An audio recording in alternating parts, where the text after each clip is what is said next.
Merhaba arkadaşlar, örgü kanalıma hoş geldiniz. Bugün yine sizlere güzel bir tulum ve şapka anlatımını yapmak istiyorum. Bu tulumun tarifini benden çok isteyen arkadaşlar oldu. Onlar için güzel tavşanlı bir tulum yaptım ve ona takım olarak güzel bir de şapka yaptım bakın. Çok şirin ve güzel bir tavşanlı takım oluşturduk. Manken bebeğimin üzerinde görün diye ben mankenimin üzerine giydirdim. 3 aylık bebek ölçüsünde bir manken bu arkadaşlar. 0-3 aylık ölçüyle anlatıyorum ben bugün bu takımın örgüsünü de.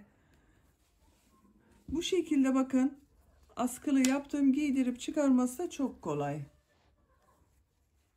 Zorlanmadan giydirip çıkarabilirsiniz. Tulumumuzu mankenimizin üzerinden çıkaralım, bir de öyle görelim. Tulumu bakın mankenimizin üzerinden çıkardım. Bu şekilde şapkanın görüntüsü de bu şekilde arkadaşlar.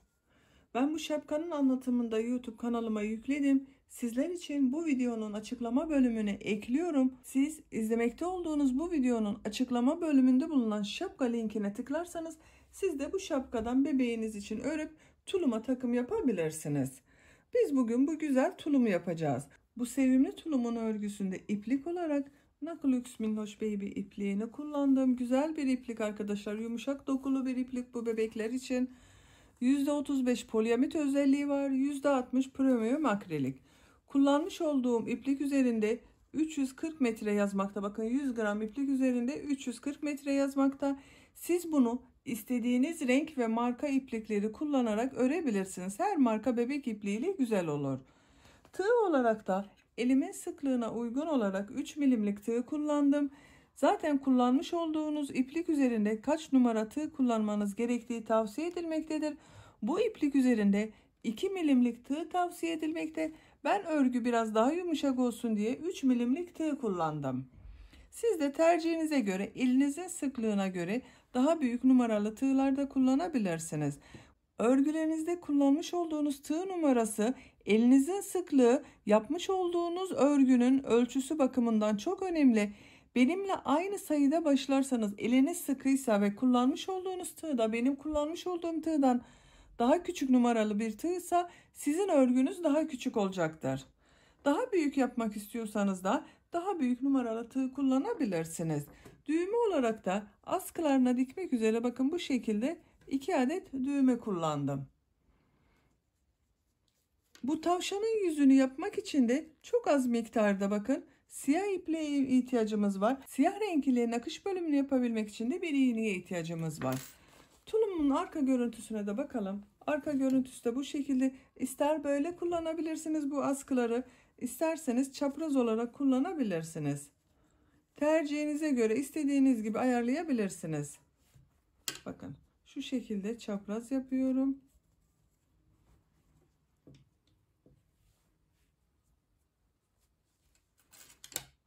Ben bugün tulumun anlatımı dediğim gibi 0-3 aylık bebek için anlatıyorum. Siz daha büyük veya daha küçük de yapabilirsiniz. Bakın kulaklarıyla da çok şirin oldu. Ölçüsünü de size söyleyeyim başlamadan önce fikriniz olsun. Buradan genişliğini ölçüyorum. 22 santim. Bakın en geniş yerden ölçtüğüm zaman 24 santim. Yüksekliğini ölçelim. Bacak yüksekliğini ölçüyorum. Ölçtüğüm zaman 12 santim bacak yüksekliği var. Kol altından yüksekliğini ölçüyorum. 29 santim. Bu robadan itibaren bakın yakadan itibaren tam yüksekliğini ölçüyorum. 36 santim. Bu da 0-3 aylık bebek için güzel bir ölçü. Hazırsak hep birlikte bu güzel tulumun örgüsüne başlayalım. Kanalıma abone değilseniz abone olmayı unutmayın lütfen. Kanalıma abonelik ücretsizdir. Kanalıma abone olup orada bulunan zil şeklinde aktif konuma getirirseniz bundan sonra kanalıma yükleyeceğim videolardan ilk önce sizin haberiniz olacaktır. Hepinize kolay gelsin, iyi izlemeler. Tulumun örgüsüne ilk önce bacaklarını örerek başlayacağız. Bacaklarını örgüsünü bitirdikten sonra birleştireceğiz. Gövde örgüsüyle devam edeceğiz. Bir bacak örgüsü için 40 zincir çekiyorum. Bakın şu şekilde ilk ilmeği oluşturuyorum. 1, 2, 3, 40 zinciri çektim. Bu zincirin kaç santim olduğunu ölçüyorum. Bakın başlangıca 0 noktasını tutuyorum. Bitirmiş hali 20 santim. 20 santimlik zincir uzunluğumuz var. Şimdi bunu birleştireceğiz. Bakın bir halka yapacağız. Şu şekilde düzgün gelmesine dikkat ediyorum. İlk ilmeğe tığın ucunu takıyorum. İpi alıyorum. Bakın ilmeğin üzerinden geçirdim. Tığın üzerindeki ilmekten de geçiriyorum. Kaydırma tekniği yaparak burayı kapamış olduk. Bir zincir çekiyorum. Bu sırayı kısa trabzanlar yapacağız. Tulumun örgüsünü kısa trabzanlar yaparak devam edeceğiz arkadaşlar. Bakın kısa trabzanı şöyle yapıyorum. İpi tığın üzerine alıyorum, trabzan yapıyor gibi. Takip eden ilk ilmeğe tığı takıyorum. İpi alıyorum, çekiyorum. Bir defa da içerisinden geçirdim bakın. İpi alıyorum, ikinci ilmeğe tığı takıyorum. Bir defa da aldım, çekiyorum. İpi aldım, takip eden ilmeğe tığı takıyorum. Bir defa da çekiyorum. Bu şekilde devam ederek zincirlerin üzerine 40 tane kısa trabzan olarak dolduralım. Bakın bu şekilde yapıyorum.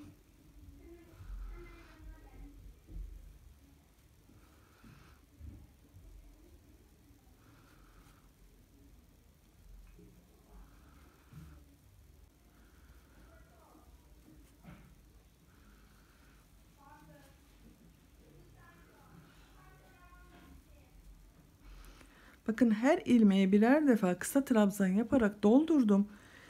İpi tığın üzerine almadan bu ilk bir zincir çektiğimiz yer vardı. Bunun tepe noktasına bakın tığı takıyorum. İpi alıp içerisinden çekiyorum. Tığın üzerindeki ilmeğin içerisinden de geçirdim. Kaydırma tekniği yaparak burayı kapamış olduk.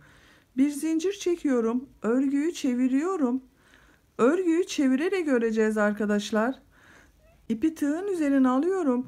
Bu ilk gördüğüm bakın bu ilmek üzerine yine kısa trabzan yapıyorum. Şu şekilde ipi tığın üzerine alıyorum. Takip eden bakın bu ilmeğe kısa trabzan yapıyorum.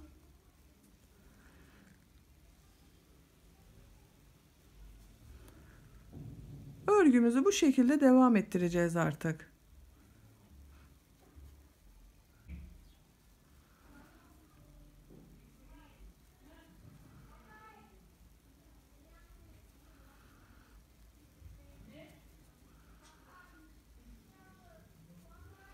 Sıra sonuna kadar devam edelim aynı şekilde arkadaşlar.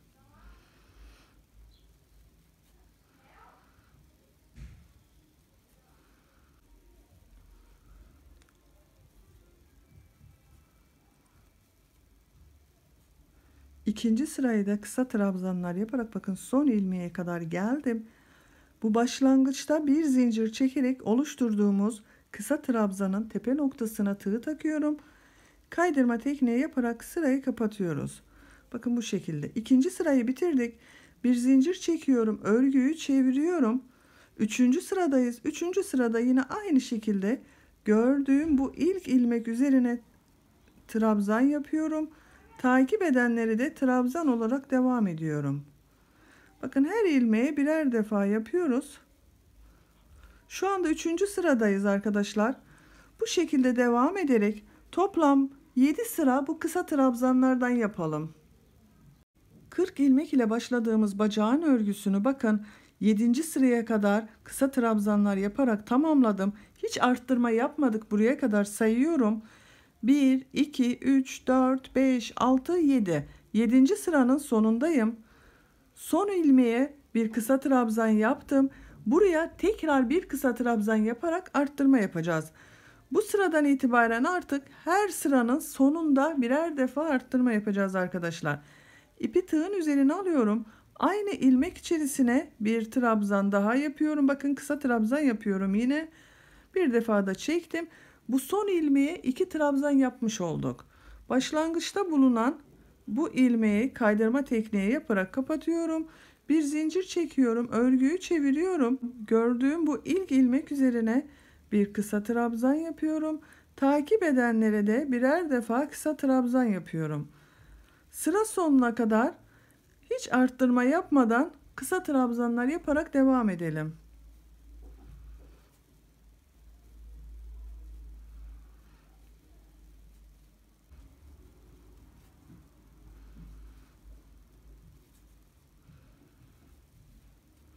Bakın 8. sıranın sonuna geldim. Burada da aynı şekilde son ilmeğe bir kısa trabzan yaptım. Tekrar aynı ilmek içerisine bir kısa trabzan daha yapıyorum. Arttırma yaptık bakın. Başlangıçta bulunan bu ilmek ile kaydırma tekniği yaparak sırayı kapatıyorum. Bu 7. sıradan itibaren her sırada birer tane trabzan fazla yapmış olmamız gerekiyor arkadaşlar. Sayarak yaparsanız daha iyi olur. Bir zincir çekiyorum. 9. sıradayız. 9. sırada bakın bu ilk gördüğüm ilmek üzerine bir trabzan yapıyorum. Kısa trabzan yapıyorum ama bakın. Şu şekilde bir defa da çekiyorum. Bakın alıyorum. Bir defa da çekiyorum.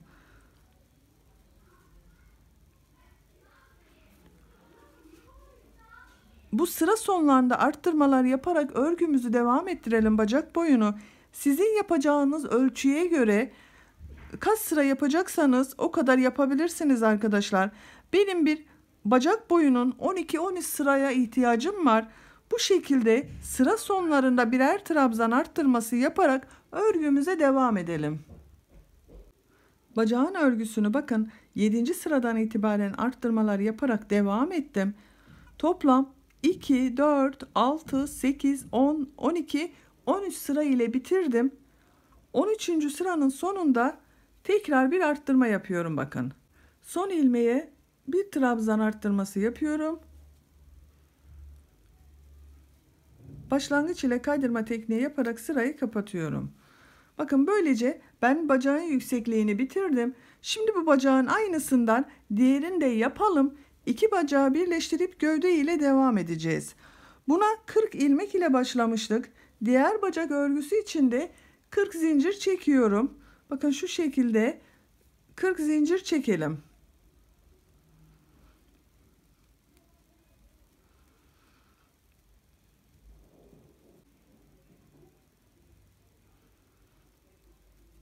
Kırk zinciri çektim.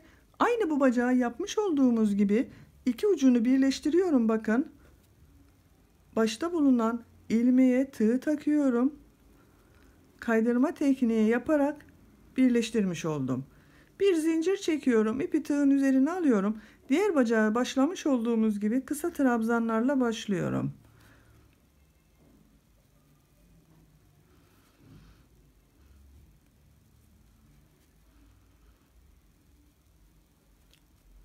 Ve bu şekilde bu bacağı yapmış olduğumuz gibi bu bacağın örgüsünde 7 sıra 40 ilmek ile devam edelim. 7. sıradan itibaren sıra sonlarında arttırmaları yapalım. Bunu 13 sıra yapmıştık. Bu bacağın örgüsünde her sıra sonunda arttırmalar yaparak tamamlayalım. Tulumun ikinci bacağının örgüsünde ilk yaptığımız bacak örgüsünün sıra sayısınca tamamladım. 40 ilmek ile başladık. 7. sıradan itibaren sıra sonlarında birer defa arttırma yaptım. 13 sıraya tamamladım bakın. 2, 4, 6, 8, 10, 12, 13. 13. sıranın sonunda bir sırada 47 ilmek var. Şimdi bu iki bacağı birleştireceğiz. Gövdeyi tek parça halinde devam edeceğiz. Bir zincir çekiyorum. Bakın diğer bacağı elime alıyorum. Çekmiş olduğum bu bir zincire burada son ilmek ile şu şekilde ilmeği alıyorum. Kaydırma tekniği yaparak birleştiriyorum. Bakın bir zincirle birleştirdim.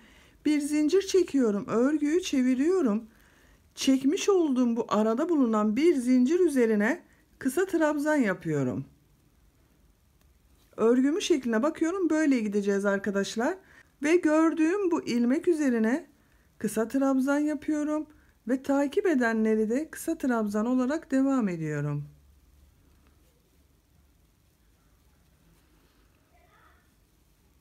Bu bacağın örgüsünü kısa trabzanlar yaparak bu bir zincir çektiğimiz, birleştirdiğimiz yere kadar devam edelim.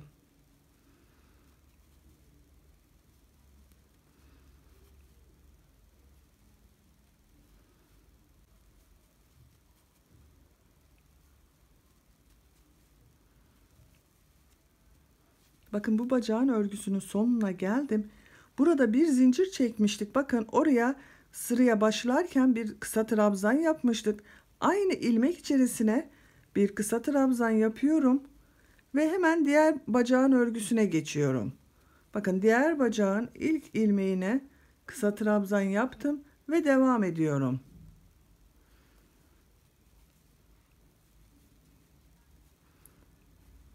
Bu şekilde devam edelim.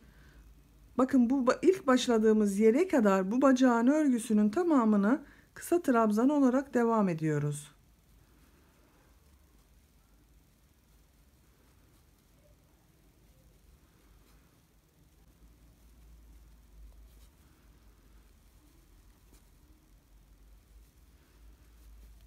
Bu bacakta son ilmeği de yapıyorum. Bakın son ilmeği yaptım. Diğer bacağı ilk başladığımız bu bir zincirin üstüne yaptığımız ilmeğe geldim. Bakın ipi tığın üzerine almadan bu ilmeğe tığı takıyorum. İpi alıyorum. İçerisinden geçirdim. Tığın üzerindeki ilmekten de geçirdim. Kaydırma tekniği yaparak burayı kapamış olduk.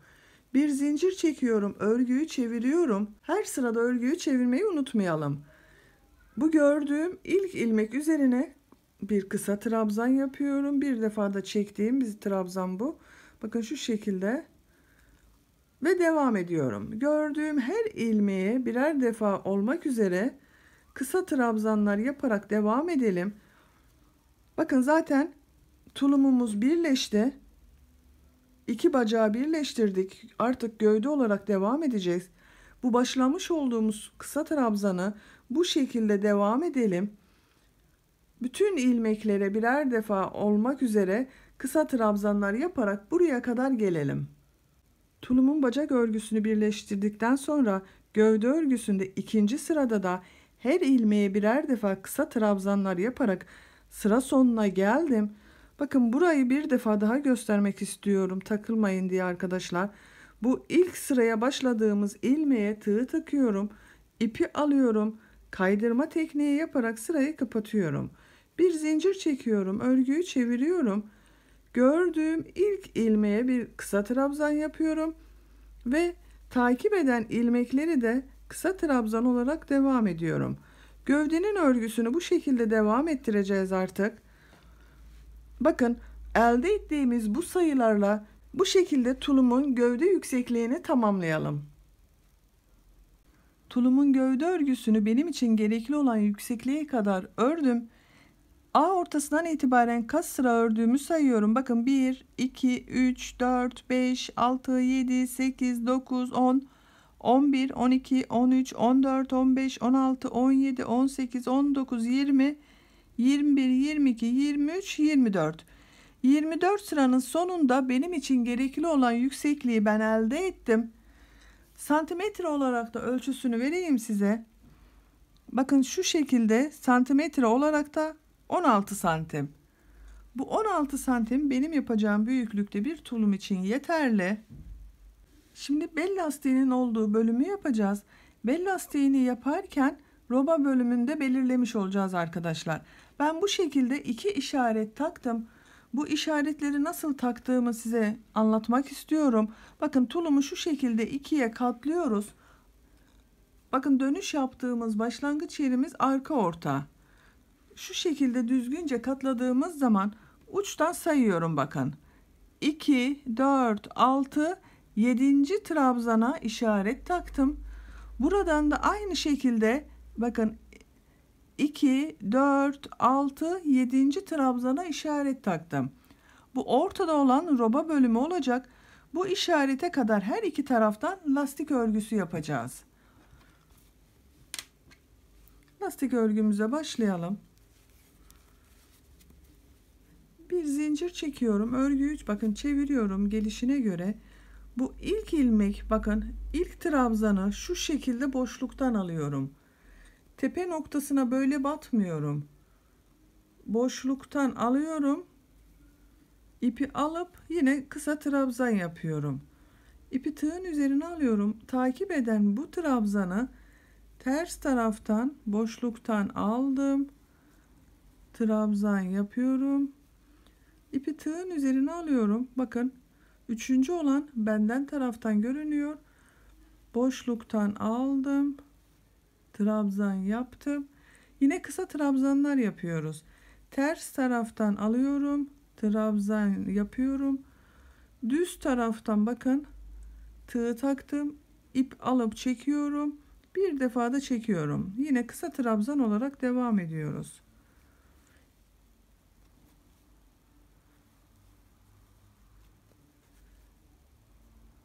Bir içten bir dıştan boşluklardan alarak trabzanları yapıyoruz. Bakın bu şekilde lastik görüntüsü elde ediyoruz arkadaşlar.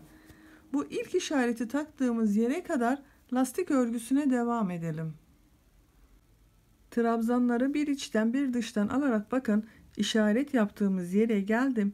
İşaretten bir önce ters tarafta görünen trabzan bakın. Bu işaret yaptığımızın bizden taraftan görünen trabzan olması gerekiyor arkadaşlar. Bakın bunu bizden taraftan görünen trabzan yapıyoruz.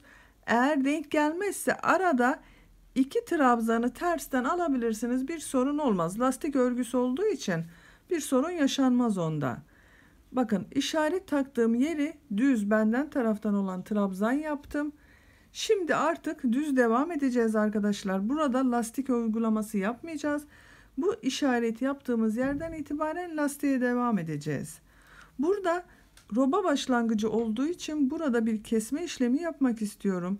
Bu ilk ilmeğe bakın tığ taktım. Trabzan yapıyor gibi yaptım. Bekletiyorum. Tekrar ipi tığın üzerine aldım. Takip eden ilmekten de ip aldım. Bekletiyorum. Bakın tığın üzerindeki iplerin hepsinin içerisinden bir defa da çekiyorum.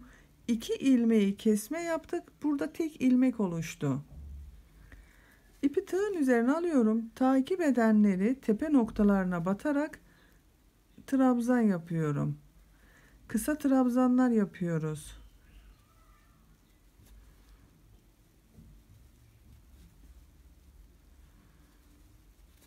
Bu şekilde kısa trabzanlar yaparak bakın burada işaret taktığımız buradan 2 ilmek öncesine kadar buraya kadar kısa trabzanlara devam edelim. Diğer işaret yaptığımız yerden bakın 1-2 ilmek kaldı. Buraya kadar düz trabzanlar yaptık. Şimdi burada tekrar bir kesme işlemi yapacağız. Bakın bu ilk ilmeğe tığ takıyorum. İp alıp bir defa çekiyorum. Bekletiyorum. Tekrar ip alıyorum. Takip eden ilmekten de aynı şekilde ip alıp çekiyorum. Şu anda 1, 2, 3, 4, 5 ilmek var. İp alıp hepsinin içerisinden çekiyorum. Kesme işlemi yaptık. Burada da bakın kesme işlemi yapmıştık arkadaşlar. Aynısı oluyor. Takip edenleri lastik uygulaması yapacağız. Bu işaretli olanı benden taraftan bakın boşluktan aldım. Trabzan yapıyorum. Takip edeni ters taraftan alıp trabzan yapıyorum. Diğer tarafta yapmış olduğumuz gibi bir içten bir dıştan boşluklardan alarak devam ediyoruz.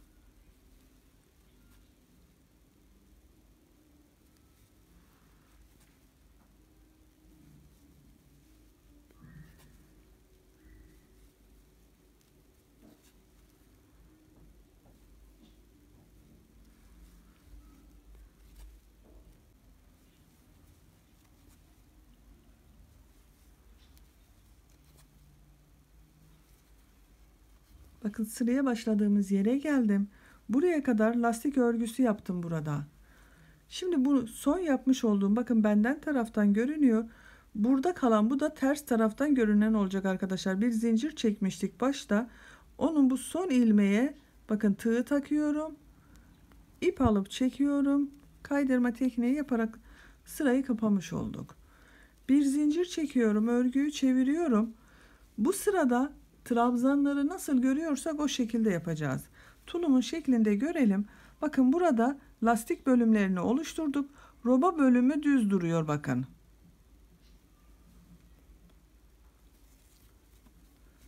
Örgüyü çevirmiştik. Trabzanları nasıl görüyorsak öyle alıyoruz. Bakın ilk trabzan ters taraftan görünüyor. Ters taraftan alıp trabzan yapıyorum. Takip eden düz taraftan görünüyor. Düzden alıp trabzan yapıyorum. Boşluklardan alıyoruz yine arkadaşlar. Bakın boşluğa takıyorum. Alıp trabzan yapıyorum.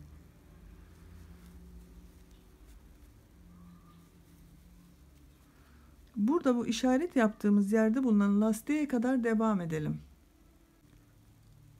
Bakın işaretli yerde bulunan son lastiğe geldim. Buna lastik yaptım. Düz trabzanları yapacağız şimdi.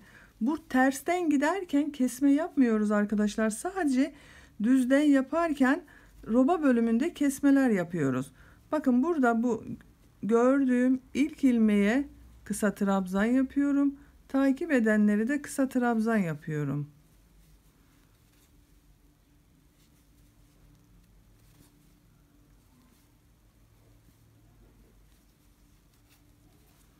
Bakın böyle. Roba bölümünde düz trabzanlar yapıyoruz. Tersten geldiğimiz için kesme yapmadık. Düz devam ettik. Bu şekilde burayı düz trabzanlar yapalım. Lastik örgüsünü de nasıl görüyorsak o şekilde yaparak sıra sonuna kadar devam edelim. Trabzanları nasıl görüyorsam o şekilde yaparak bakın sıra sonuna geldim. Roba bölümünde düz trabzanlar yaptım. Lastik örgüsünde nasıl görüyorsam önde gördüklerimi önden, arkada gördüklerimi arkadan alarak trabzan yaptım. Son ilmeği başlangıç ilmeği ile şu şekilde kaydırma tekniği yaparak birleştiriyoruz. Bir zincir çekiyorum, örgüyü çeviriyorum. Tekrar bu sırada nasıl görüyorsak öyle yapıyoruz. Bakın bu ilk trabzan benden taraftan görünüyor. Takip eden ters taraftan görünüyor.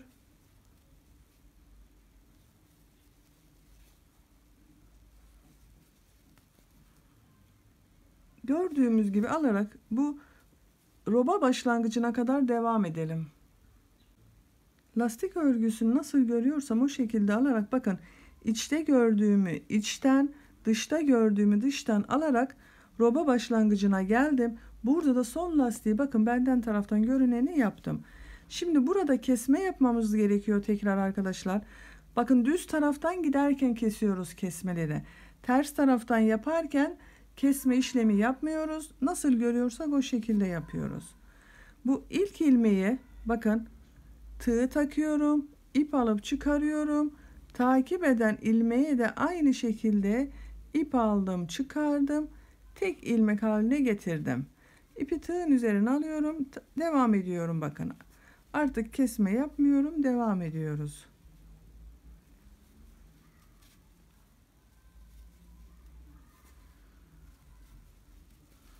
Buraya kadar devam edelim. Burada bakın 2 ilmek kalınca tekrar kesme işlemi yapacağız. Roba bölümünde düz trabzanlar yaparak bakın buraya kadar geldim. Burada 2 ilmek kaldı lastik görünümünden önce. Bunu tekrar burada yapmış olduğumuz gibi kesme işlemi yapacağız. 2 ilmeği tek ilmek haline getireceğiz. Bakın ilk ilmeğe tığ taktım, ip aldım, çektim. 3 ilmek var. 1, 2, 3. Tekrar ipi tığın üzerine alıyorum. Takip eden ilmek üzerinden de bir ilmek çıkardım. 5 ilmek var. İpi alıp çekiyorum. Kesme işlemi yaptık. Takip eden ilmek bakın benden taraftan görünen lastik. Benden taraftan alıp trabzan yapıyorum. Ters taraftan görünüyor. Ters taraftan alıp trabzan yapıyorum. Kısa trabzanlar yapıyoruz ama bakın.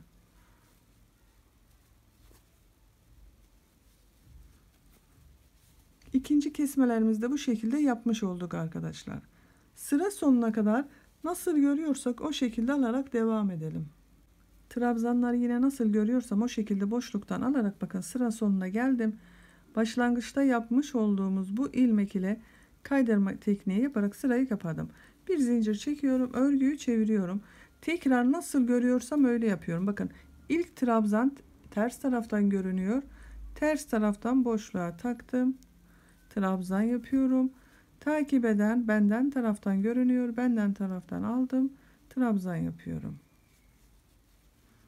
Yine aynı şekilde lastik örgülerini nasıl görüyorsak o şekilde boşluklardan alarak bu roba başlangıcına kadar gidelim. Orada kesme yapmadığımızı, düz devam ettiğimizi size göstermek istiyorum. Lastik örgüsünde trabzanları nasıl görüyorsam o şekilde boşluklardan alarak bakın roba başlangıcına geldim. Son roba başlangıcında olan bakın bu trabzan benden taraftan görünüyor. Artık burada düz devam ediyorum. Kesme yapmıyoruz. Tersten yaptığımız zaman kesme işlemi yapmıyorduk. İlk ilmeğe tığ takıyorum. Kısa trabzan yapıyorum.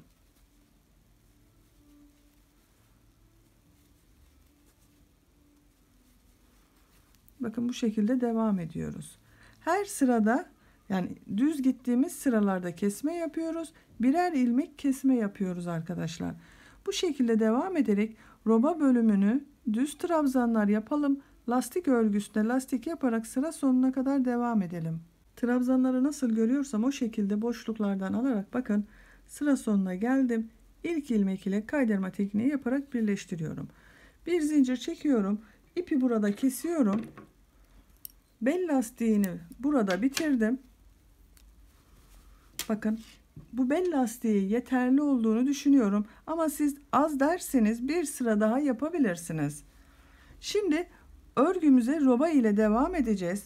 Bakın roba için buradan 1, 2, 3, 4 lastik görünümü gerekiyor bize. Bu 4 lastik görünümün buradan ipin ucunu bağlıyorum. Bir defa düğüm atalım.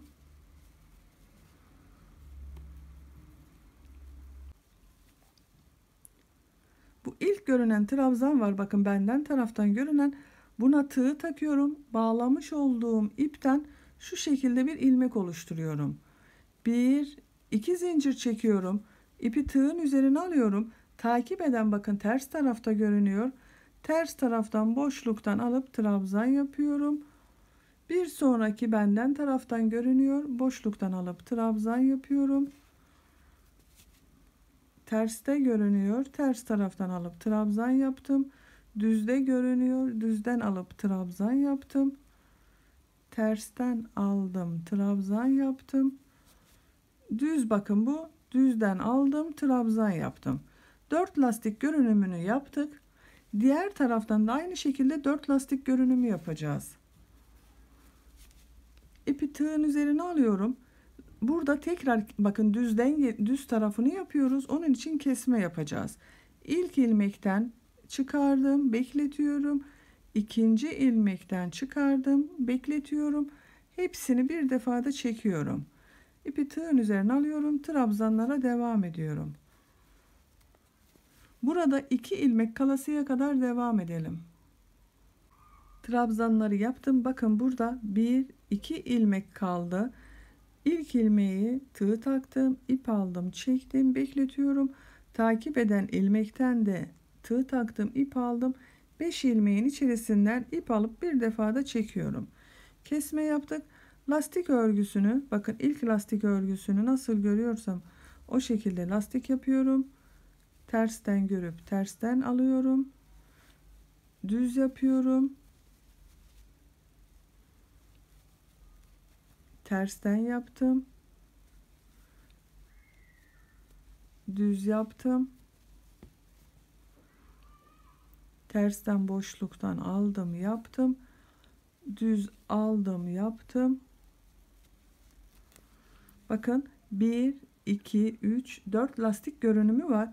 Buradan geriye dönüyoruz. 1, 2 zincir çekiyorum. Örgüyü çeviriyorum. Lastik örgüsünü nasıl görüyorsam o şekilde boşluktan alıp trabzan yapıyorum. 4 lastik görünümünü trabzan yapıyoruz.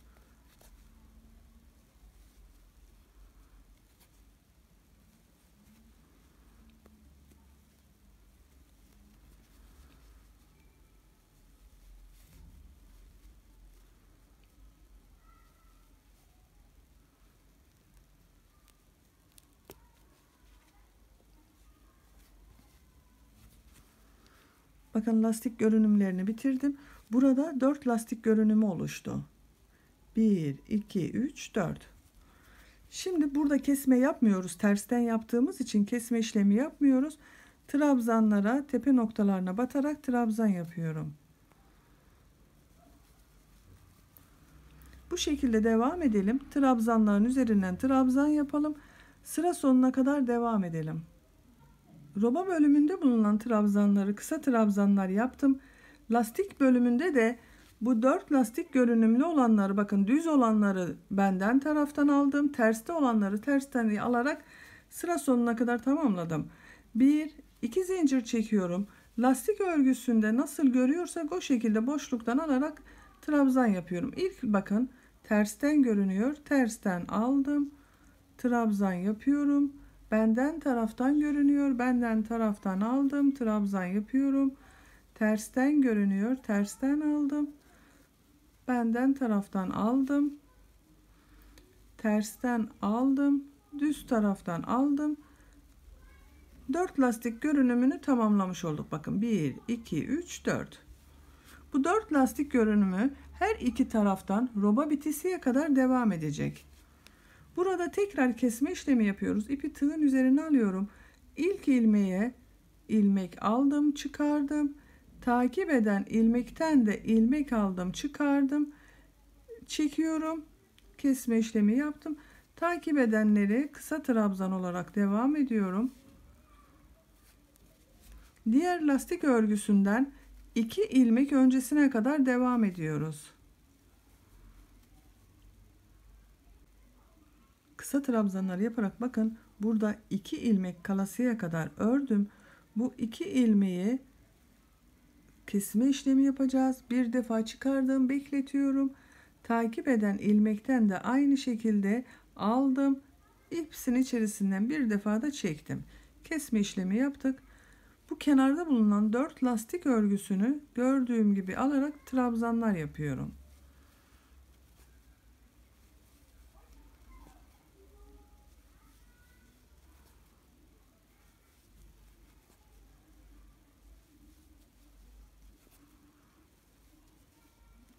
Son lastik örgüsünü de yaptım. Bakın robamızın şekli böyle oldu arkadaşlar. Her sırada eksiltme yaptık. Düz gelirken eksiltme yaptık ama tersten giderken eksiltme yapmadık. Bir zincir çekiyorum, örgüyü çeviriyorum. Lastik örgüsünü nasıl görüyorsam o şekilde boşluklardan alarak trabzanlar yapıyorum.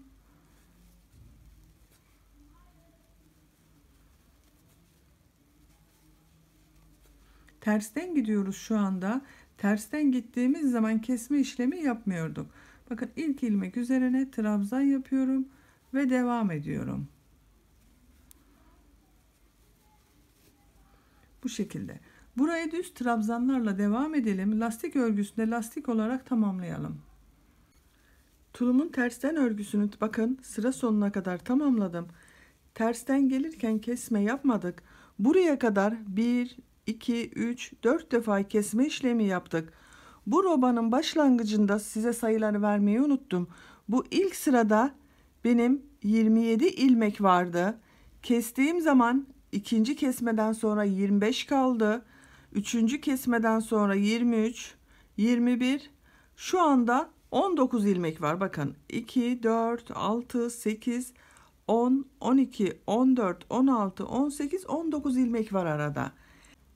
Burayı 19 ilmek ile bitirmeyeceğiz. Kesmelere devam edeceğiz.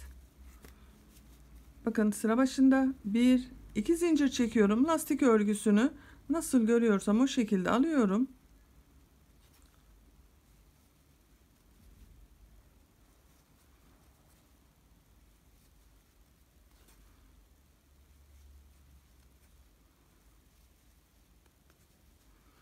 Kesme işlemi yapmak için bakın ilmekten ilmek alıp 2 ilmeği tek ilmek haline götürüyorum. Bu şekilde 2 sıra daha kesme yapalım. Bu arada 15 ilmek kalasıya kadar kesmelere devam edelim. 2 sıra daha kesme yaptım. Bakın burada artık ilmek sayımı sayıyorum. 2, 4, 6, 8, 10, 12, 14, 15.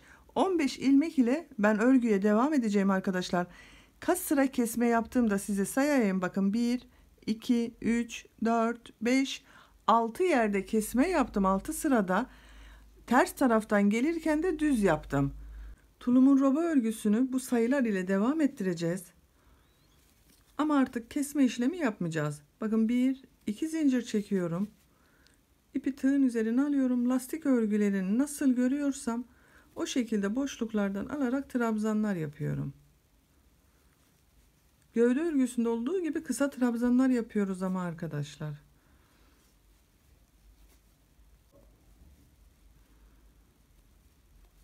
Lastik örgüsünü bitirdim. Buraları artık kesme işlemi yapmıyoruz. İlk ilmeğe bakın trabzan yaptım. Takip edenleri de trabzan yapıyorum. 15 ilmek var zaten bu arada, şu arada 15 ilmek ile sıra sonuna kadar devam edelim. Lastik örgüsünde lastik örgüsü yapıyoruz.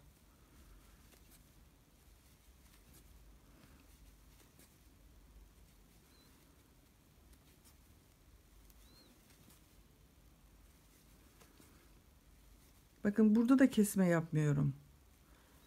Düz örgülerin bittiği yerde de kesme işlemi yapmıyorum.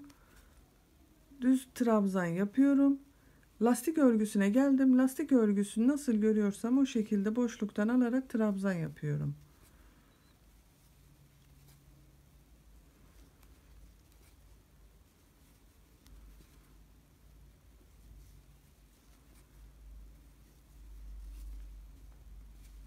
Bakın bu şekilde. Şimdiki sırada bu düz yaptığımız trabzanları da lastik örgüsü yapacağız. Bu lastik örgüsü yapacağımız için bu sayının tek olması gerekiyor arkadaşlar. Benim 15, sizin belki daha fazladır. 17, 19, 21, o şekilde tek sayı olmasına dikkat edelim. Yoksa lastik örgüleri denk gelmez. Bakın 1, 2 zincir çekiyorum, örgüyü çeviriyorum. İlk ilmeği benden taraftan aldım, trabzan yaptım. Takip edeni ters taraftan. Lastik örgüsünü nasıl görüyorsam o şekilde boşluklardan alarak trabzan yapıyorum. Burası ters tarafı, o yüzden biraz karıştırıcı olabilir. Bakın bu düz tarafından en son yapmış olduğum düz görünen, burada görünen trabzan, onun için bu takip edeni benden taraftan boşluktan aldım, trabzan yaptım. Takip eden, bakın bu düz olan trabzanı ters taraftan boşluktan aldım, trabzan yaptım. Bakın lastik örgülerine devam ediyoruz. Arada tersten görünenleri unutmayalım. Takip eden trabzanları da bir düz bir ters, bir düz bir ters boşluklardan alarak devam ediyoruz. Bakın ters taraftan aldım, trabzan yaptım. Benden taraftan boşluktan aldım, trabzan yaptım.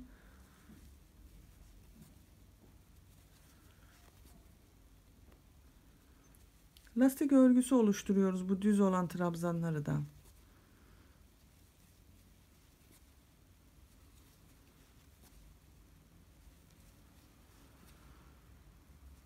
Eğer siz de buraya kadar geldiniz ama trabzanlarınız bir fazla geldi diye sökmenize gerek yok. Ters taraftan bir iki taneyi bir alırsanız tek sayı yapabilirsiniz. Bakın bu benden taraftan görünüyor. Takip eden lastik örgüsü ters taraftan görünüyor. Tek sayı olduğu için tam denk geldi sayılarımız.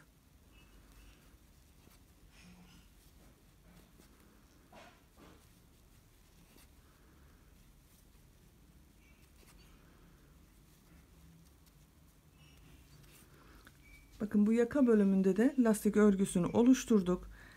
Tekrar diyorum, eğer sizin bu son yapmış olduğunuz sırada trabzan sayısı tek değil de çift sayı denk geldiyse ters taraftan yaptığınız ilmeği bir defa çift almanızda hiçbir sakınca olmaz. Yaka bölümüne yapmış olduğumuz lastik örgülerine bu şekilde devam ettireceğiz. Bakın bir sıra lastik örgüsü görünüyor. Kaç sıra sonra bu lastik örgüsüne başladığımızda sayalım. Bakın bu bel lastiğini yaptığımız yerden itibaren 2, 4, 6, 8, 10 sıradan sonra 11. sırada lastik örgüsü yaptık. Şimdiki sırada düğme için düğme deliklerini de oluşturacağız. 1, 2 zincir çekiyorum. İpi tığın üzerine alıyorum. İlk trabzanı gördüğüm gibi alarak trabzan yapıyorum. Bakın bir tersten yaptım. Benden taraftan boşluktan aldım. Trabzan yaptım. Şöyle bakıyorum. Düğme deliğini bakın buraya yaparsak iyi olacak. Bu tersten görünen trabzan var.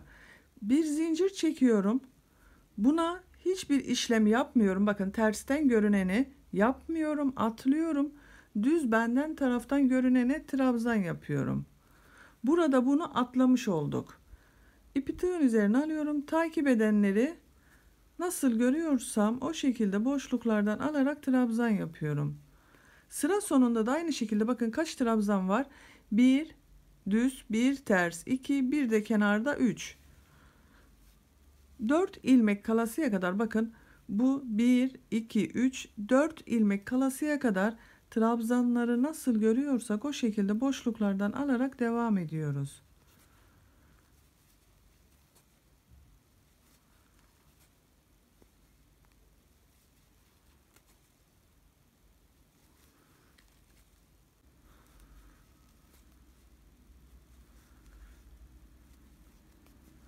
Burada bakın 1, 2, 3, 4 trabzan kaldı. Bir zincir çekiyorum. Bu terste görünen bakın bu trabzanı atlıyorum. Hemen takip eden bu benden taraftan görünen trabzanı düz alıp trabzan yapıyorum. Takip edeni de nasıl görüyorsam o şekilde boşluktan alıp trabzan yapıyorum. 1, 2 zincir çekiyorum. Örgüyü çeviriyorum.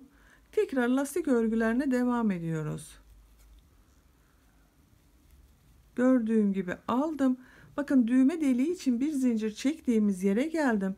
İpi tığın üzerine alıyorum. Bu zincir boşluğuna bir trabzan yapıyorum. Takip eden de nasıl görüyorsam o şekilde boşluktan alarak trabzan yapıyorum. Diğer düğme deliğini yaptığımız yere kadar bu şekilde devam ediyoruz. Bakın burada düğme için düğme deliğini oluşturmuş olduk.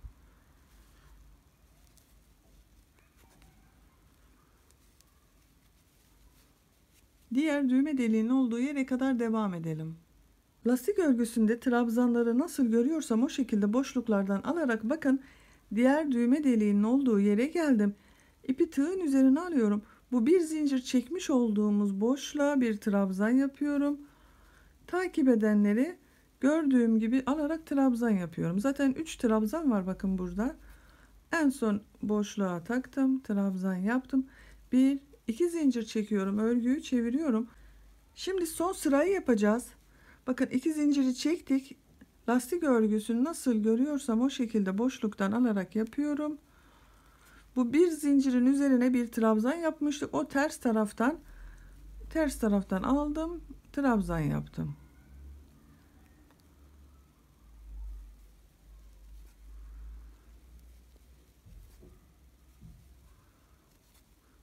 Trabzanları gördüğüm gibi boşluktan alarak devam ediyorum. Bakın burada bir düğme deliği oluşturmuş olduk. Diğer düğme deliğinin olduğu bakın bu bir trabzan yaptığımız yere kadar devam edelim. Diğer düğme deliğini yapmış olduğumuz yere geldim bakın. Bir zincir üzerine bir trabzan yapmıştık. O trabzanı ters taraftan olacak şekilde alıyorum. Trabzan yapıyorum. Benden taraftan aldım, trabzan yaptım. Tersten aldım, trabzan yaptım. Son trabzanda yapmış oldum. Bir zincir çekiyorum. İpi burada kesiyorum artık. Bakın. Böylece roba bölümünü bitirmiş olduk. Düğmeler içinde her iki tarafta bu şekilde düğme deliği oluşturduk. Düğmenin deliklerinin üzerinden de bakın trabzanlara devam ettik. Askılara geçmeden önce bu roba yüksekliğinin kaç santim olduğunu da size söyleyeyim arkadaşlar. Enini ölçüyorum. Bakın bitmiş haliyle yakanın eni 13 santim. Roba yüksekliğini ölçüyorum. Bu lastik örgüsüne başladığımız yerden itibaren bitmiş haliyle 11 santim. Bu bel lastiğini bakın bırakıp robaya başladığımız yerden itibaren ölçüyorum. 8 santim. Bu da benim için yeterli bir yükseklik oldu. Şimdi askı bölümüne geçeceğiz. Askıyı yapmak için bakın tulumun arkasını çeviriyoruz. Bu bel lastiğinde kaç lastik görünümü olduğunu sayalım, tam ortayı bulalım. Sayıyorum bakın. Bu robaya başladığımız lastikten itibaren 2, 4, 6, 8, 10, 12, 14, 16, 18, 20, 22, 23 lastik görünümü var. Bakın diğer roba başlangıcına kadar. Bu 23'ün 11 bir tarafta, 11 bir tarafta bırakırız. Bakın bu ortada olan 12.'ye şu şekilde bir işaret takıyorum. 2, 4, 6, 8, 10, 11. 2, 4, 6, 8, 10, 11. Tam ortası burası arkadaşlar.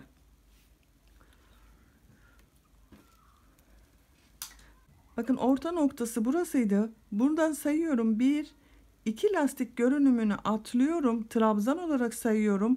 1, 2, 3, 4, 5 trabzan atlıyorum. 6. trabzana bu şekilde ipin ucunu bağlıyorum. Askımızı yapmaya başlıyoruz. Bu benden taraftan görünen, bakın, ilk lastik örgüsünden bir ilmek çıkarıyorum. 1, 2 zincir çekiyorum.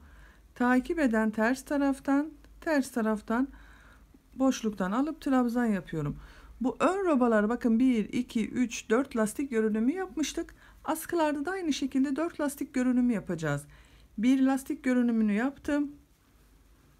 İkinci benden taraftan olan lastik, bakın, tersten alıyorum. Üçüncü tersten alıyorum. Bakın, dördüncü. Bu işaretleri artık çıkarabiliriz.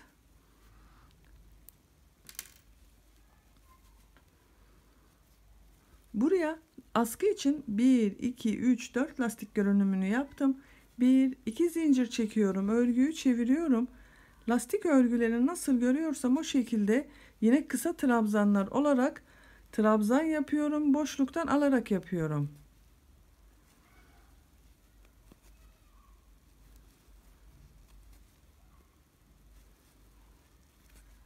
En sonda olan da boşluktan aldım. Trabzan yaptım. 1, 2 zincir çekiyorum. Örgüyü çeviriyorum. Bakın, bu 4 lastik görünümüyle askının örgüsünü devam ettiriyoruz. Toplam 7 trabzan oluyor. 4 bizden taraftan görünen var. Bakın, 1, 2, 3 de ters tarafta görünen trabzanlar var. Toplam 7 trabzan ile askının örgüsünü devam ettiriyoruz. Bakın, bu şekilde. Askının örgüsü bu şekilde devam edecek. Diğer askıyı da başlayalım. Bakın, bu işaretten sonra 2 lastik örgüsü bırakarak üçüncüden başlamıştık. Burada da aynısını yapıyoruz. 1, 2 lastik örgüsü bundan başlayacak. 1, 2, 3, 4. lastik örgüsü. Buradan diğer askıyı başlatıyorum arkadaşlar, bakın. Yine aynı şekilde ipi bağlıyorum. İlk lastik örgüsüne tığ takıyorum. İpten bir ilmek oluşturuyorum. 1, 2 zincir çekiyorum. Tersten gördüğümü tersten alarak trabzan yapıyorum. Benden taraftan gördüğümü benden taraftan alıp trabzan yapıyorum. 4 lastik örgüsü görünümünü yapalım.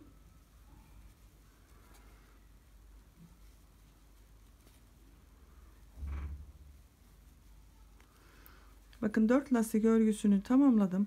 1, 2, 3, 4. Buradan geriye dönüyorum. 1, 2 zincir çekiyorum. Örgüyü çeviriyorum. Nasıl görüyorsam o şekilde boşluktan alarak trabzan yapıyorum.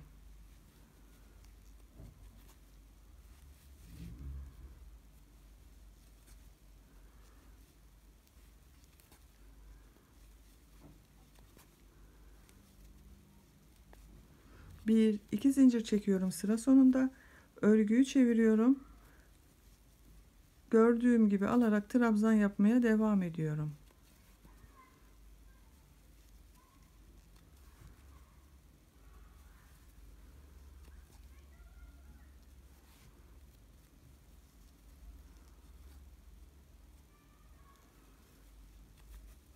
Bakın, bu şekilde. Her iki askının uzunluğunu bu şekilde devam ettireceğiz arkadaşlar. Ortada bakın, 1, 2, 3, 4, 5 lastik görünümünü bıraktık. 2 askıyı da başlamış olduk. Askının uzunluğunu bu şekilde devam ettirelim. Tulumun her iki askısını ben eşit uzunlukta ördüm. Kaç sıra ördüğümü sayıyorum. 2, 4, 6, 8, 10, 12, 14, 16, 18, 20, 22, 24, 26, 28, 30, 32, 34, 36, 38, 40, 42 sıranın sonunda benim için gerekli yüksekliği elde ettim. Bir de santimetre olarak ölçüsünü veriyorum. Bu sıra sayısı sizin elinizin sıklığına göre değişebilir arkadaşlar. Ölçtüğüm zaman 25 santim askı uzunluğu var. Bu da benim yapacağım ölçüde bir tulum için yeterli. Siz bunu yapacak olduğunuz bebeğinizin boyuna göre ayarlama yapabilirsiniz. Askılarını bitirdik. Şimdi ben bakın bir de böyle bacak bölümünün ucuna bu şekilde lastik örgüsü yaptım. Bebeğin ayak bileğinde biraz sıkıca kavrasın diye. Bunu da sizinle birlikte yapalım.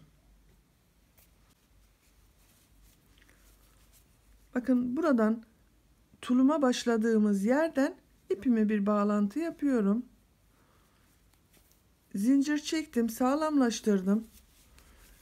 Bir düz bir ters alarak lastik örgüsü yapacağız arkadaşlar. İpi tığın üzerine alıyorum. Bakın bu gördüğüm ilk kısa trabzanı tığı boşluğa takıyorum. İlmek alıyorum. Kısa trabzan yapıyorum. Buralarda yaptığımız örgünün aynısını yapıyoruz. Bir düz bir ters boşluklardan ararak kısa trabzan yapıyoruz. Diğerini ters taraftan boşluğa tığ takıyorum. Kısa trabzan yapıyorum. Bakın bunu düz tarafa boşluğa takıp kısa trabzan yapıyorum. Bir düz bir ters boşluklardan alarak kısa trabzanlar yapıyoruz.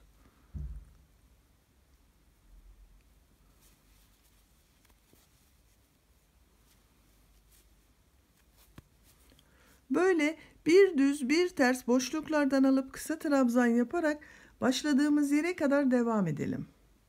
Bu sırada bir düz bir ters boşluklardan alıp kısa trabzan yaparak bakın sıra sonuna geldim. Görüntü olarak da böyle bir şekil oluştu bakın burada. En son yapmış olduğum ilmek ile ilk yaptığım ilmeği birleştiriyorum.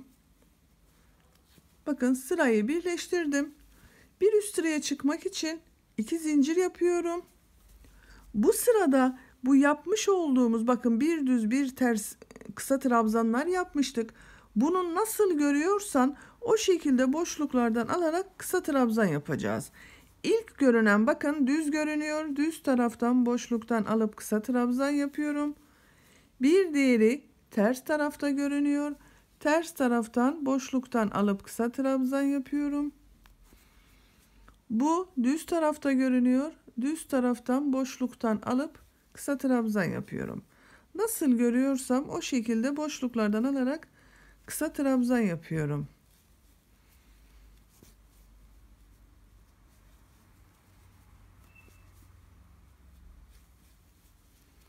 Böyle bakın. Bu sırayı bu şekilde devam edeceğiz. Nasıl görüyorsak o şekilde boşluklardan alıp kısa trabzan yapacağız. Sıra sonuna gidince yine ilk ilmek ile kaydırma yaparak birleştiriyoruz. Bir üst sıraya çıkıyoruz. Sıralar bu şekilde devam ediyor. Bu genişliği siz ne kadar istiyorsanız o kadar sıra sayısınca yapabilirsiniz. Ben bu diğerini kaç sıra yaptığımı sayıyorum. Görüntü olarak bakın 1, 2, 3, 4, 5, 6 sıra görünüyor. Bunu da aynı şekilde 6 sıra yapıyorum. Siz yapacak olduğunuz genişliğe göre sıra sayısını tamamlayalım gelelim. Lastik örgüsünü ben bakın 6 sıra görünümlü olarak tamamladım. En son sırayı birleştirdim. İpi burada kesiyorum.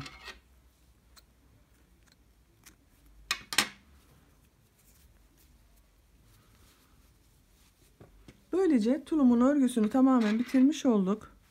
Bakın arkadaşlar çok güzel bir tulum yaptık. Bu tulumu bu şekilde düğmelerini dikerek kullanabiliriz. Biz bugün bu tulumu tavşanlı tulum yapıyoruz. Tavşanlı tulumun kulaklarının çalışmasını da yapalım. Bakın bu şekilde 2 tane kulak çalışması yapacağız.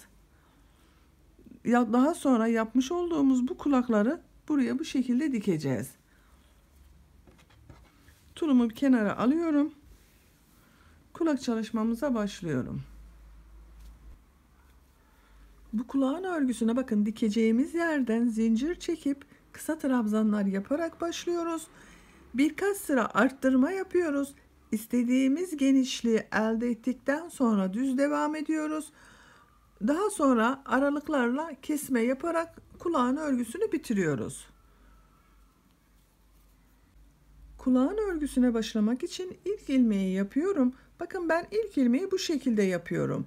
Size nasıl kolay geliyorsa ilk ilmeği öyle yapabilirsiniz. Toplam 6 tane zincir çekiyorum. 1, 2, 3, 4, 5, 6. Siz daha büyük kulak yapmak istiyorsanız bu zincir sayısını 7, 8, 9 da yapabilirsiniz. İpi tığın üzerine alıyorum. Bir ilmek atlıyorum. İkinci ilmek üzerine kısa trabzan yapıyorum. Takip eden ilmekler üzerine de kısa trabzan olarak yapıyorum. Toplam 4 kısa trabzan yapıyoruz. 2 yaptık. 3,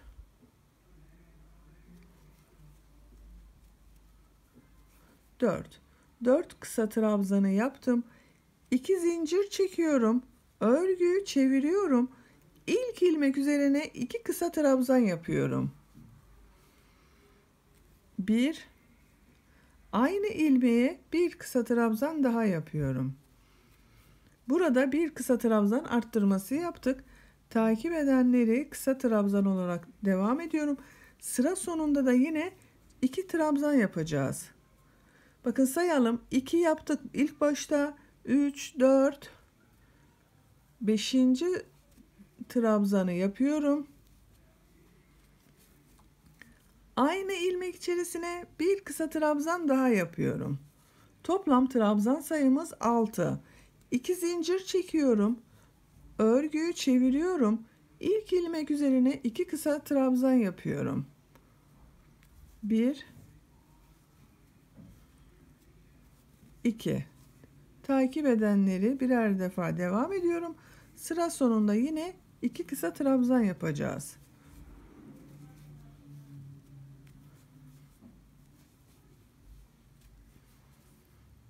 Bakın son ilmeği kısa trabzan yapıyorum. Aynı ilmek içerisine bir kısa trabzan daha yapıyorum. 3. sıra sonunda kısa trabzan sayımız 8. 2 zincir yapıyorum. Örgüyü çeviriyorum. İlk ilmek içerisine 2 kısa trabzan yapıyorum. 1, 2. Takip edenleri kısa trabzan olarak devam ediyorum. Her ilmeğe birer defa kısa trabzan yapıyoruz.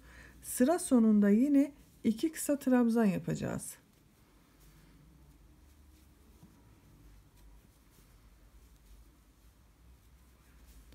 Son ilmeğe bakın bir kısa trabzan yapıyorum. Aynı ilmek içerisine ikinci kısa trabzanı yapıyorum. 4. sırada toplam kısa trabzan sayımız 10. 2 zincir yapıyorum. Örgüyü çeviriyorum. 5. sıradayız. İlk ilmek içerisine 2 kısa trabzan yapıyorum. Takip edenleri kısa trabzan olarak devam ediyorum. Sıra sonunda yine arttırma trabzanı yapacağız.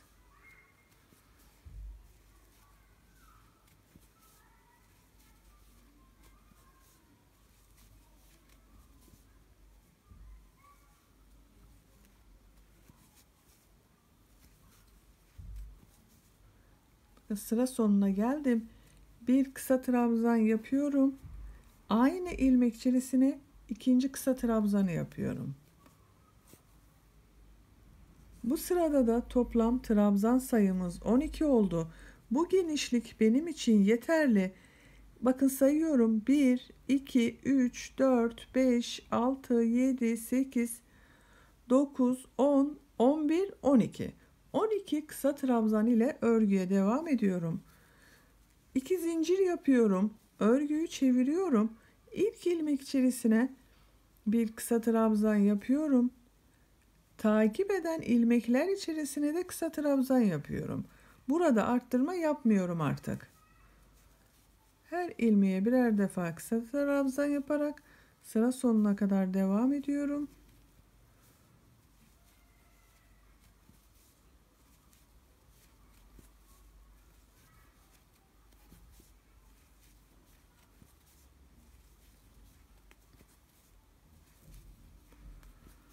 Sıra sonuna geldim. Bakın tek kısa trabzan yapıyorum. 2 zincir yapıyorum. Örgüyü çeviriyorum. Bir üst sıraya çıktım. Kısa trabzanlara devam ediyorum. Bakın yine arttırma yapmadım. Düz devam ediyorum.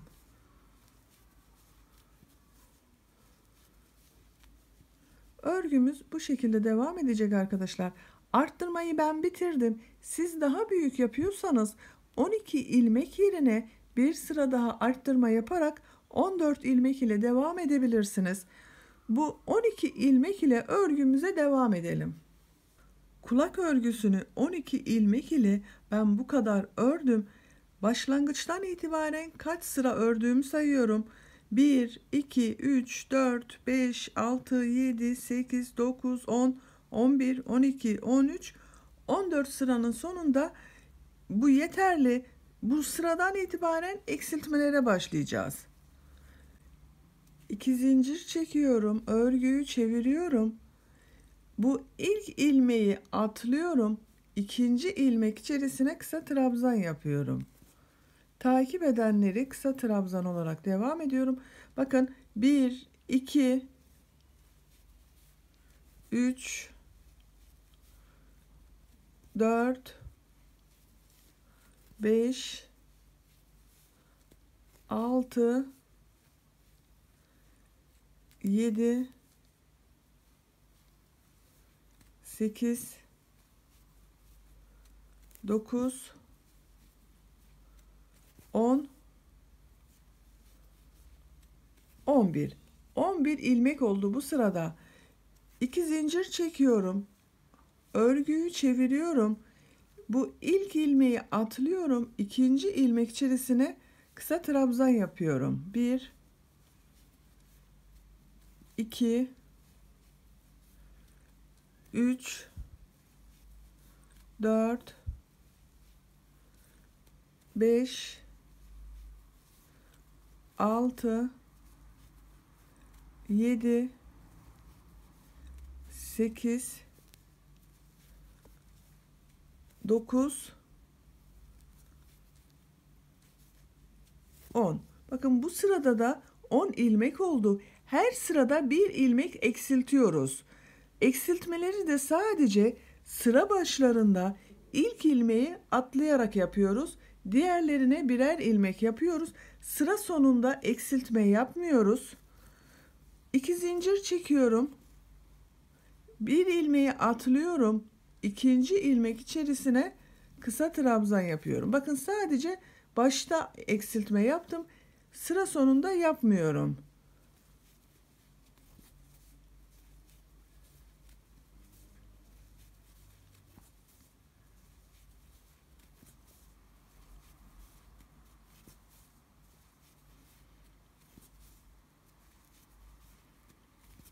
Sıra sonuna geldim. Sıra sonunda olan ilmeğe bakın kısa trabzan yaptım. Burada eksiltme yapmadım. 2 zincir yapıp örgüyü çeviriyorum. Eksiltmeler bu şekilde devam edecek arkadaşlar. Her sıra başında bir eksiltme yaparak kulağın örgüsüne devam edelim. Kulak örgüsünde sıra başlarında bir ilmek eksiltmeler yaparak bakın buraya kadar geldim. En son 1-2 ilmek var. Bir eksiltme daha yapıyorum. 2 zincir yapıyorum. Bu ilk ilmeği atlıyorum. Son ilmek bakın tek ilmek. Buna kısa trabzan yapıyorum. Tek ilmek ile kaldık. İpi burada kesiyorum.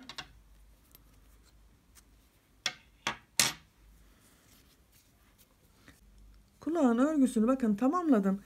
Kaç santim ördüğümüzü ölçüyorum. Uç noktasına bakın. Başladığımız yeri ölçüyorum. 16 santim kulak uzunluğu var. Siz daha büyük yapmak istiyorsanız bu arttırmaları daha fazla yaparak daha büyük kulak ölçüsü elde edebilirsiniz. Enini ölçüyorum. 6 santim. 6 santimde eni var. Bu benim yapacağım örgü için yeterli. Ben bugün küçük bir bebek tulumuna yapıyorum bu kulağı arkadaşlar. Siz daha büyük ölçüde bir yere yapacaksanız daha büyük yapabilirsiniz. Bunu bu şekilde kullanabiliriz. Ama ben bu bakın kenarda dönüş yaptığımız yerlerin daha düzgün olması için sık iğne yapmak istiyorum. Bu başlangıçtan ilmek oluşturuyorum. Bir zincir çektim, sağlamlaştırdım. İlk ilmek içerisine sık iğne yapıyorum. Gördüğüm ilmek içerisine sık iğne yapıyorum. Her ilmeğe bakın görünüyor zaten ilmekler. Her ilmeğe bir sık iğne yapıyorum.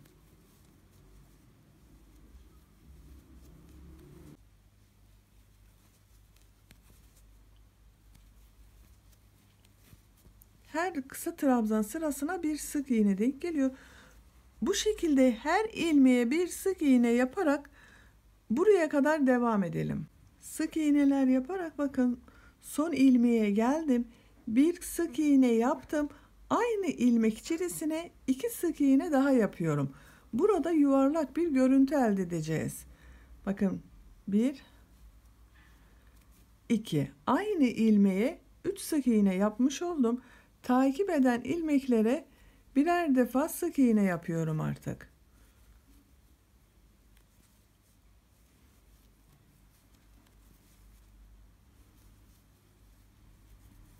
Bakın her ilmeğe bir sık iğne yaparak buraya kadar devam edelim.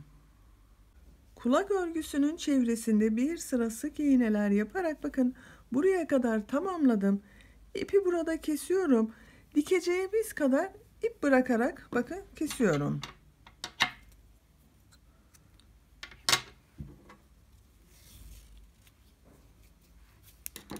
Bakın kenarını çevirdiğimiz için daha düzgün göründü örgümüz. Bakın kulağımızın örgüsü tamamen bitti. Çok güzel oldu. Kulağı çift yapıyoruz. Bu kulağın aynı sayılarında başlayıp aynı arttırmalar yaparak bir kulak daha hazırlayalım. Dikeceğimiz yere hazır olsun. Diğer kulağın örgüsünü de sizinle yaptığımız gibi aynı sayı ile başladım. Aynı şekilde bakın kulağını yaptım. Bunu tulumun burasına dikeceğiz bakın. Şu şekilde dikeceğiz. Güzel olacak. Bu kulakları dikmeden önce tulumun yüz şeklini yapmak istiyorum. Tavşan yüzünü yapalım. Daha sonra bu kulaklarını dikeriz arkadaşlar.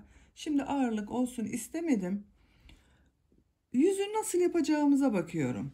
Hesaplamak gerekiyor. Sizin yapacak olduğunuz bebeğin büyüklüğüne göre tulumu daha büyük yaptıysanız başlama sırası daha farklı olacaktır. Şu şekilde bakın ikiye katlıyorum. Bakın. Bacaklarını bu şekilde katladım. Orta noktasını buluyorum. Orta noktası bakın şurası bir, ikinci. Şuraya bir işaret takıyorum. Tam orta noktası burası. Bu işaret yaptığım yerden burnunu başlayacağız. Gözlerini ve bıyıklarını yapacağız. Bir ipliğe bakın şu şekilde bir iplik.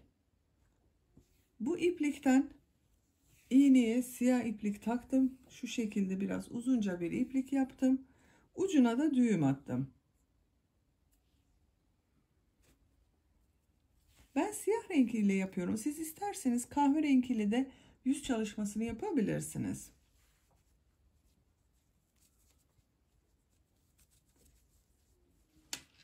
Örgünün ters tarafından bakın tulumun ters tarafından iğneyi taktım. Düğüm atmıştım. Arasından geçiriyorum.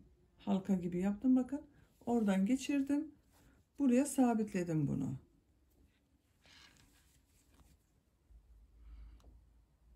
Şu işaret yaptığım ilmekten iğneyi taktım. Yukarıya çekiyorum. İşareti çıkarabilirim artık. Burada bakın bu bir ilmeği şu şekilde taktım. İğneyi çekiyorum. Çaprazına tekrar iğneyi taktım. Şuradan çıkardım. 2 defa yapacağım. Biraz belirgin olsun istiyorum. Tekrar aynı işlemi tekrar yapıyorum.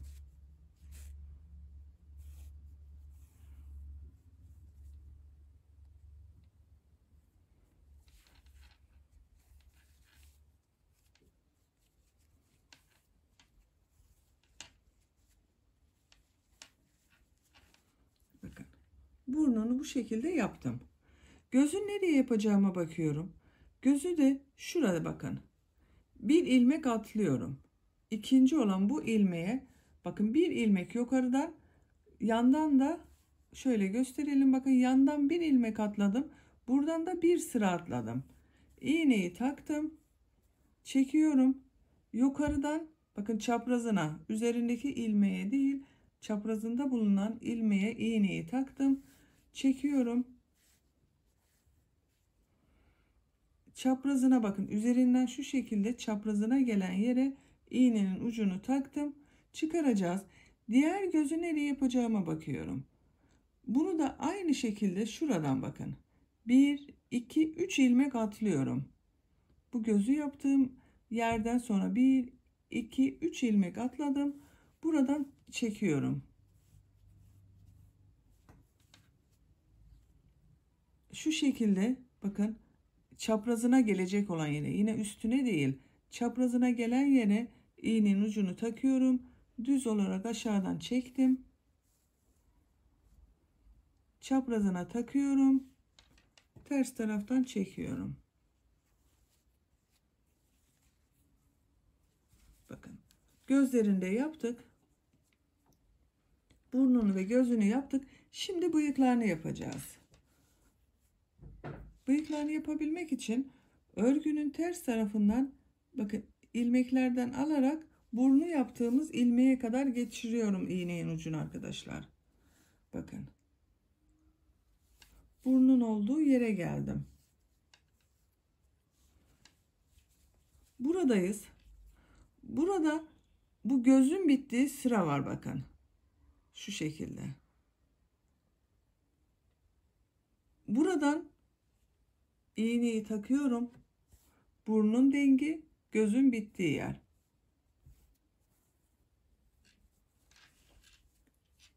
Üç bıyık yapacağız. Birisini buraya yapacağız. Birisini buraya yapacağız. Birisini de buraya yapacağız. Bu üstteki ve altta bulunan bıyıkları biraz şu şekilde çaprazına gelecek şekilde yapacağız. Ortada bulunanı düz yapacağız arkadaşlar.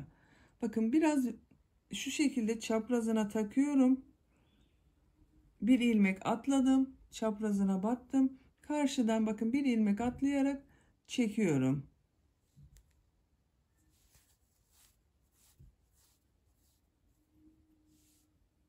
Geriye dönüyorum. Bakın, bu iğnenin çektiğim yere geriye takıyorum.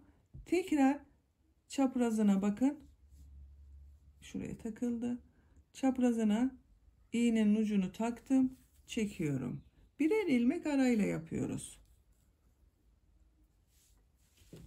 Nakış tekniğinde iğne ardı denilen bir teknik bu. Bakın, buraya iğnenin ucunu takıyorum. Buradan şu şekilde ileriye çekiyorum.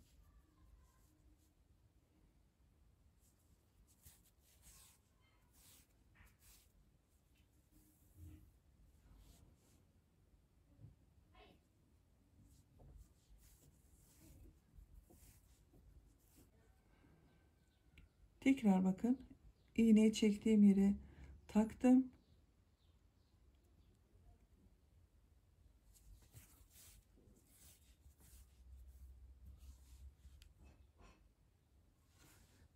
Bu yeterli olduğunu düşünüyorum arkadaşlar.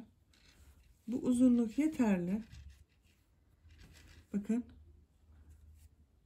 ters taraftan şu şekilde kaydırarak bakın, ilmeklerden geçiriyorum.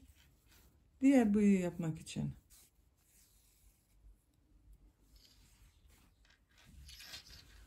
Bakın, görüntü olarak böyle. Şimdi ortada bulunan bıyığı yapacağız. Bakın, yine bir, iki ilmeği atlıyorum. Burada bulunan bakın, buraya iğnenin ucunu çekiyorum. Bunu düz yapacağız arkadaşlar. Şu şekilde düz yapacağız. Bir sonraki bakın, ilmeğe iğnenin ucunu takıyorum. Bir sonraki ilmekten çekiyorum.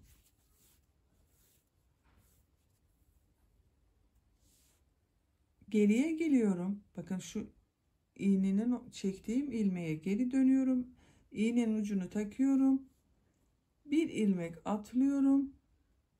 iğneyi çekiyorum. Geriye dönüyorum. Bir ilmek ileriye atlıyorum. İğneyi çekiyorum.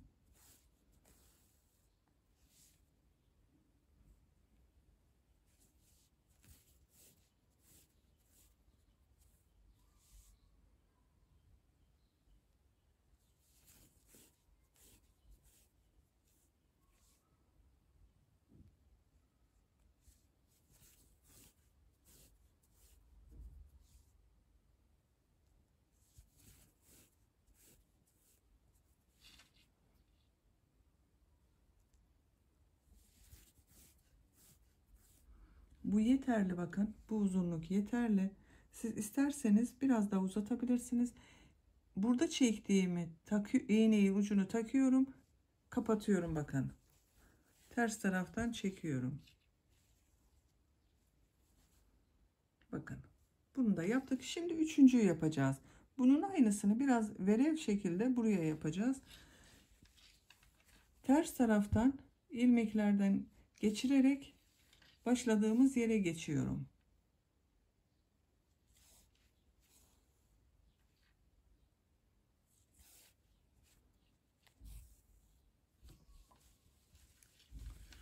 Bakıyorum. Üçüncüyü nereye yapacağımıza. Buradan başlıyorum. Bakın yine aynı sıradan buradan üçüncü bıyık örgüsüne başlıyorum. Şöyle tutuyorum arkadaşlar. Bunu biraz verev yapıyorduk, bakın.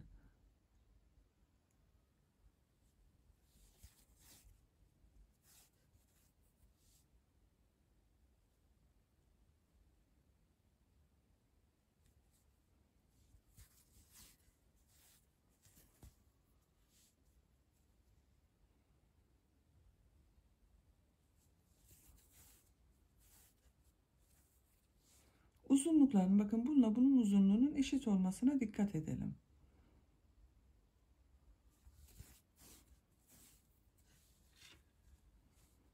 Bakıyorum.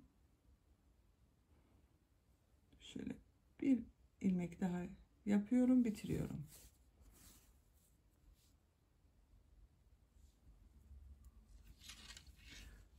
Örgünün, bakın, ters tarafından iğnenin ucunu çektim. Bakın üçüncüyü de buraya yaptık. Şimdi bunun tam karşılarına bu tarafa yapacağız. Örgünün ters tarafından yine iğneyle, bakın, çekerek ipliğin ucunu başladığımız yere geçiriyorum. Burada ilk önce orta bıyığı yapalım. Bakın ilmeklerden geçiriyorum.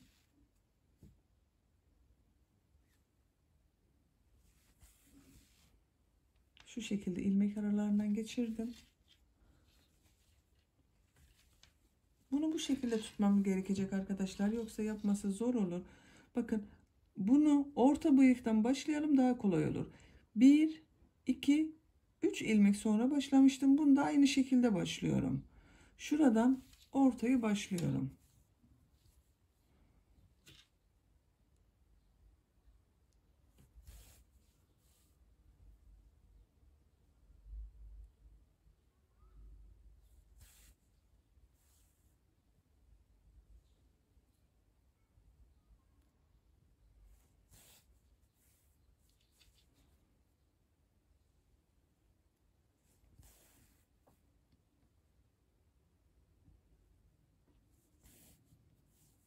Bunda kaç tane yaptığımızı sayalım, bakın. 1, 2, 3, 4, 5, 6, 7, 8, 9 tane. 1, 2, 3, 4, 5, 6, eşit olsun diye sayarak yaparsanız daha iyi olur.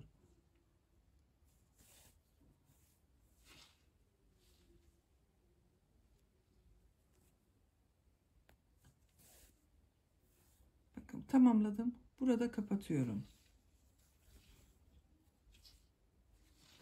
Ters taraftan geçiriyorum. Bakın ilmekleri arasından.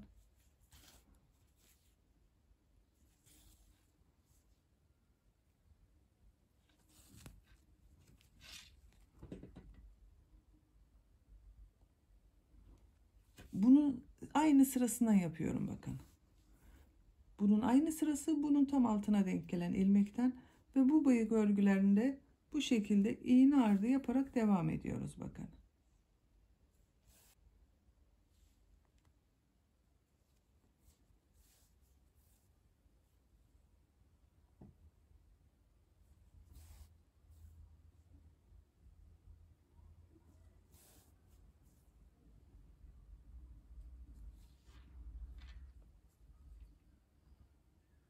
Ters taraftan çekiyorum.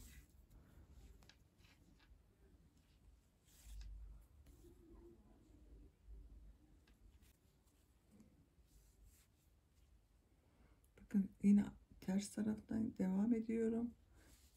Diğer bıyığını yapacağız. Şöyle bakıyorum. Üstte bulunan bıyık şeklini yapacağız bakın.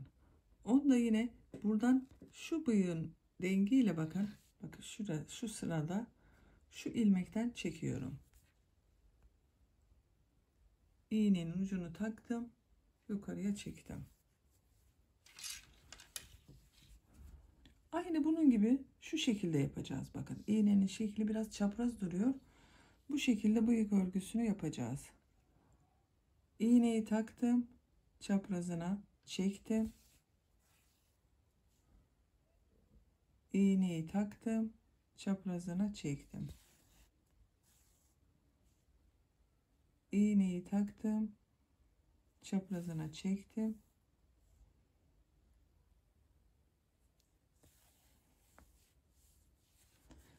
Nerede bitirdiğime bakıyorum. Bunlara dikkat edelim arkadaşlar.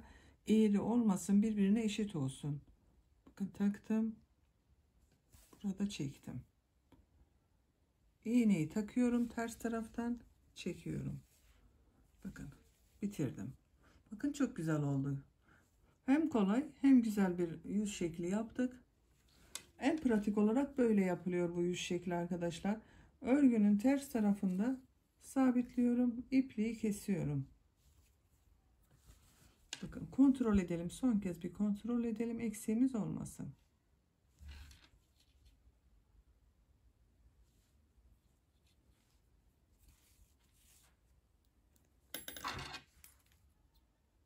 İpliği burada kesiyorum. Bakın, çok güzel oldu. Tavşanın yüz şeklinde tamamladık. Kulaklarını da dikelim. Tulumumuzun örgüsünü tamamlayalım.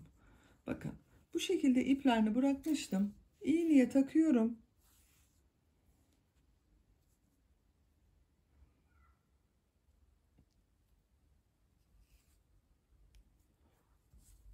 Nereye dikeceğime bakıyorum. Hemen bu lastik örgüsünü yaptığımız yer. Bakın şu lastik örgüsü, kenarda bulunan lastik örgüsünün buradan iğneyi takıyorum. Şu şekilde sabitleyelim bir oraya. Bakın.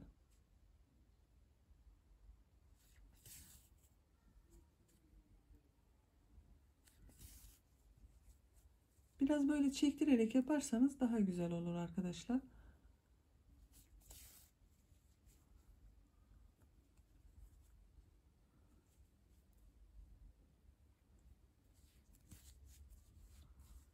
Bakın bu şekilde oldu. Ters tarafta sabitliyorum. İpliği kesiyorum burada.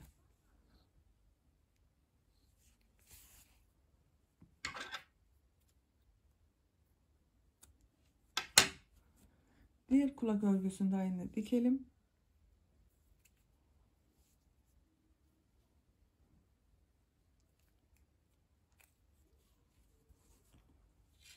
Bakın bunu da şöyle yerleştiriyorum dikecek olduğum yere. Şu şekilde sabitliyorum.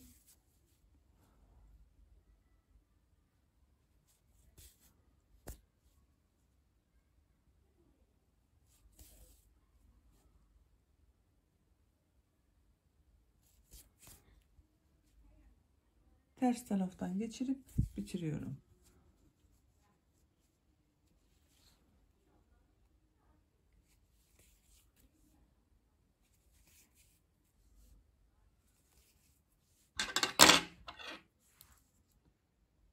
İpliğini kesiyorum.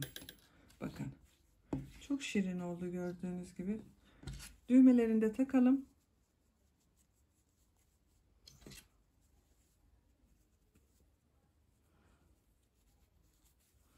Artık bu tatlı ve şirin tavşanlı tulumumuz bebeğimizin giymesi için hazır. Arka görüntüsüne bakalım. Arka görüntüsü de bu şekilde. Askılarını ister böyle çapraz takabilirsiniz, isterseniz düz takabilirsiniz. Tercihinize göre istediğiniz gibi kullanabilirsiniz. Bitmiş olarak size ölçülerini de vereyim. Kulaklarını kaldırıyorum. Tulumumuzun genişliğini bakın, bu lastik bölümünü yaptığımız yerden itibaren ölçüyorum. 22 santim. Bu en geniş yerden bakın. Buradan ölçüyorum. 24 santim. Yüksekliğini ölçüyorum. Bacak boyunu ölçelim. Bakın bu şekilde ölçtüğüm zaman 12 santim bacak yüksekliği var. Bel lastiğinin burada bakın, kol altının buradan ölçüyorum. 29 santim uzunluk var. Bu da 0-3 aylık bebek için çok güzel bir ölçüde oldu. Bakın kulaklı çok şirin oldu arkadaşlar. Böylece bir örgü anlatımımızın da sonuna gelmiş olduk. Beni dinlediğiniz ve izlediğiniz için hepinize çok teşekkür ederim. Kanalıma abone değilseniz abone olmayı unutmayın lütfen. Kanalıma abonelik ücretsizdir. Kanalıma abone olup orada bulunan zil şeklinde aktif konuma getirirseniz bundan sonra kanalıma yükleyeceğim videolardan ilk önce sizin haberiniz olacaktır. Sizlerle yeni örgülerde görüşmek dileğiyle. Hoşça kalın, sevgiyle kalın.